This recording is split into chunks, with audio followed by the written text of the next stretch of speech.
So this has what's called a law enforcement modification trigger. So the way the law enforcement modification works is that it allows you to have a really light take up after you get it cocked, and then you hit the wall and you're there. So once it's cocked, see the trigger's all the way forward, you have a really light trigger pull, and then you can hold the trigger against the wall, and then you can aim and fire.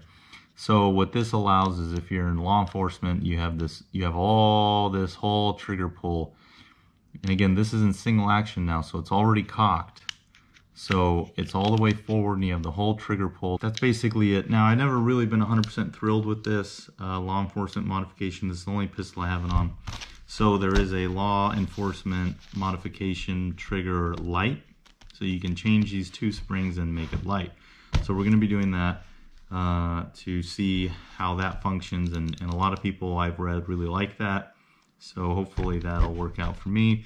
So this is maybe the trickiest part, the changing out the trigger return spring. So I just got this done. It actually was a lot easier than I thought once I figured out how to do it. I did get the HK tool, but you can kind of make one of these yourself. You just really need something that can grip the spring. Got some fuzzy wuzzy on there, that can hold the spring firmly while you get it positioned. So really, this is on the P2000. I did see another video on the USP, but they seem to be very similar. So first things first, there's a pin here. There's a hole here where you have to put a punch, 1/16. That worked in there.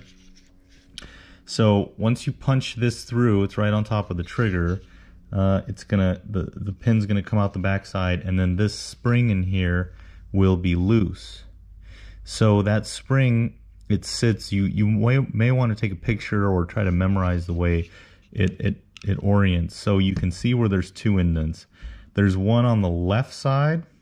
So there's one leg of the spring sitting here, and the other one it's going to be down here.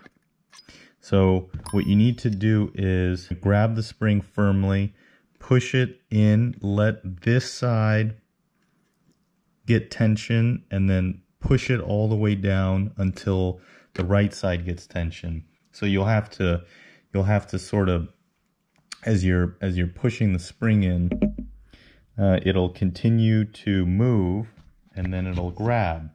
So it really wasn't that bad. I did get it on the first try. You're gonna grab the spring like this with the one leg up, the leg up on the left side, and the leg down on the right side. There's only one way you can grab it. You know, you'll think that, oh, I can turn it around and grab it another way. It doesn't matter. What matters is that the side pointing out is right here. You get a firm grip. You're gonna drop it in, and it's gonna push against the top. And then as it's pushing against it, it'll allow you to get this side on top of the trigger. I hope you can see that. The upper leg is on the left, the lower leg is on the right. When you look at it in your workspace, you'll know exactly what I'm talking about, which is there's two perfect indents exactly where it needs to go.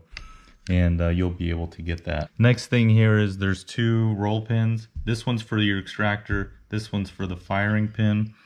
So you can see the one that's closer on the bottom here. And the spring that we're trying to get is right here. So I got that roll pin taken out, pressed down on the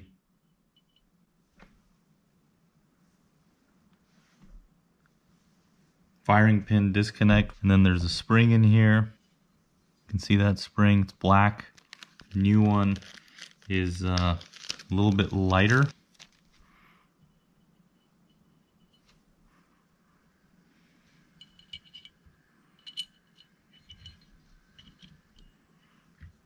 So I got that in there, push the firing pin, put the spring in, put the firing pin block back in, and then the roll pin will go back while you're pushing in the firing pin. hold that with your finger, your mallet, and it was a little bit less than flush. So those are the two springs that are needed for the heavy LEM to the light LEM. Got this reassembled. Don't forget to put this doesn't really have to come off. And I guess now that I took it off, I realized that it may even be optional. Sometimes as a lefty, I can inadvertently hit that. So this came from the factory with the heavy LEM.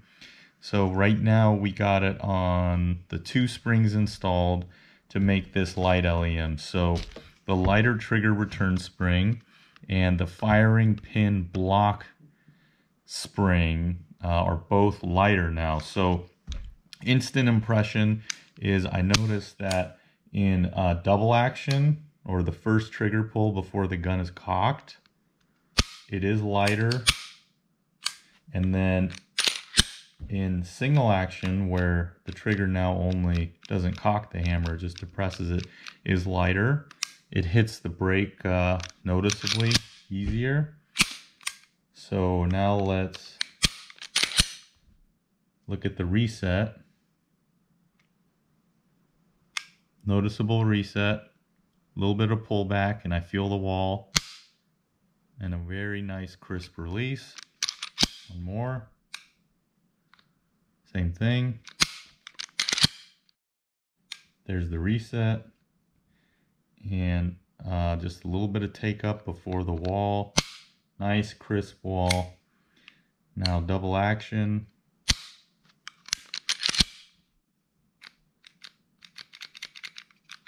Really nice. The only thing I will tell you is that the reset right there is a little bit lighter than when I had the factory pin in there, but I don't care. I was not a big fan of the heavy LEM. For my hand, more enjoyable to shoot. This, I think, for my hand is going to be more enjoyable to shoot. What I was noticing is with the little heavier trigger pull, I would be getting off target, trying to keep on the sights, because this is how much take up there would be. So that having less take up for me is going to affect my performance. So this was an easy install. It may seem difficult. The parts are not that well identified. You have to look around. I will do a little bit of a write-up for you and tell you what parts I put in. Again, this is the P2000sk. It had the heavy LEM from the factory. Now we went light LEM. There's two springs that require replacement, and it's very straightforward. I strongly recommend you get these. You could make your own needle nose like this if you made this shape, like with a Dremel or something, but it's like $16 for this. If you have other HK pistols, this is a good investment. You can work on your other trigger springs. So I'm gonna go shoot this, and I should be very happy with that change. I'm waiting on some sights because, well, I'll explain that in another video, but yeah, this was pretty easy. The parts were $15, and the pliers, I think, was $15 as well. Can never have too many pliers. Thanks everybody for watching.